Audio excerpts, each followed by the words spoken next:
40 seats Congress అడిగింది, 32 DMK offer చేసిందని వాస్తవం. 38 కూడా కాంగ్రెస్ దిగి వచ్చింది. ఇక తేడా ఏమన్నా 6 సీట్లే కదా.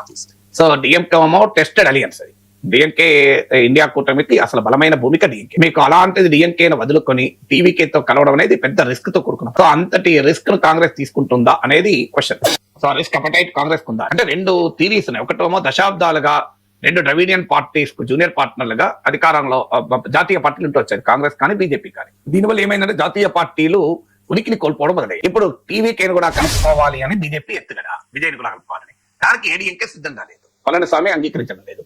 సో ఇప్పుడు విజయ్ అయితే మోస్ట్ అట్రాక్టివ్ గా అయిపోయాడు. అటు కాంగ్రెస్ కు ఇటు బీజేపీకి ఒక కొత్త ఆశ క్రియేట్ చేసి. సో ఇప్పుడు కాంగ్రెస్ పార్టీ ఏంటంటే డిఎంకే ఒకవేళ అడిగిన సీట్లు ఇవ్వకపోతే, విజయ్ తో పోతే కాస్త కొత్త పార్టీ గనక తనకు సీట్లు ఎక్కువ అడిగే అవకాశం ఉంటుంది.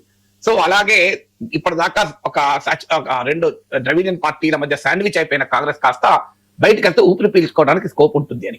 పార్టీ పెరగాలి అంటే డిఎంకేతో విడగొట్టుకొని విజయ్ లాంటి వాళ్ళతో కలిసి కాస్త తమ స్ట్రెంత్ ను పెంచుకొని కాస్త వాతావరణం క్రియేట్ చేయాలి. లేదు అని చెప్పి మనం బయటకు వస్తే అసలు ఉన్నదే పోతుందా, ఇండియా కూటమి నుంచి డిఎంకేనే వెళ్ళిపోతే కాంగ్రెస్ పార్టీకి భారీ దెబ్బ అవుతుంది, ఇండియా కూటమికి కూడా క్వశ్చన్. అందువల్ల ఏ రకమైన థర్డ్ ఫోర్స్ ఎమర్జ్ అయినప్పుడు ఏ రకమైన వ్యూహం తీసుకుంటారనేది ఆ పార్టీల భవిష్యత్తు పైన ఆధారపడుతుంది. అయితే ప్రతి సందర్భంలోనూ థర్డ్ పొలిటికల్ ఫోర్స్ తో కలిస్తే లాభం అవుతుందా, నోబడీ నోస్.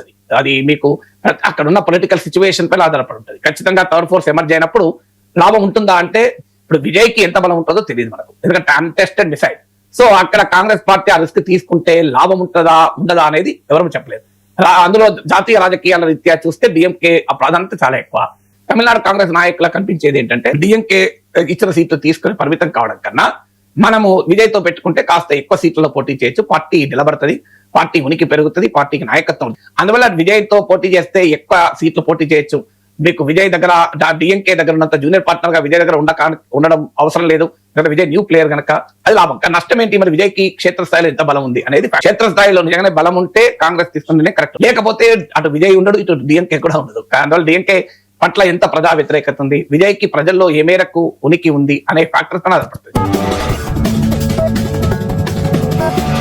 ఈ ఫ్యాక్టర్స్ కాంగ్రెస్ క్షేత్రస్థాయిలో ఎంత బలం ఉంది, విజయ్ కి క్షేత్రస్థాయిలో ఎంత బలం ఉంది, డిఎంకే పట్ల ఎంత వ్యతిరేకత ఉంది, ఈ 3 ఫ్యాక్టర్స్ ఆధారంగా కాంగ్రెస్ డిఎంకేతో కలవక టీవీకేతో కలిస్తే విజయ్ తో కలిస్తే లాభం అనేది డిసైడ్ అవుతుంది. నాకు అర్థమైతే ఇప్పటి వరకు చూస్తుంటే ఒక రకంగా డిఎంకే కు ప్రెషర్ పెట్టడం, మాకు నువ్వే లేవు, మాకు ఆల్టర్నేటివ్ ఉంది, మేము కావాలంటే విజయ్ తో వెళ్తాం, నువ్వు అడిగిన సీట్లు ఇవ్వకపోతే. సీట్లు ఒకటే కాదు, ఇప్పుడు అడుగుతున్నది తర్వాత వచ్చే ప్రభుత్వంలో భాగస్వామ్యం అడుగుతున్నారు. అది డిఎంకే ఒప్పుకోవాలి. ఇప్పుడు డిఎంకే నాయకత్వంలోని కూటమి డిఎంకే కాంగ్రెస్ వామపక్షాలకు ఇతర చిన్న పార్టీలతో ఉంది, కానీ అధికారం మాత్రం డిఎంకే మాత్రం ఉంది, కాంగ్రెస్ లేదు. ఇప్పుడు కాంగ్రెస్ అడుగుతున్నది ఏంటంటే సీట్లే కాదు రేపు వచ్చే ప్రభుత్వంలో కూడా భాగస్వామ్యం. దానికి మరి డిఎంకే సిద్ధపడుతుందా అనేది క్వశ్చన్.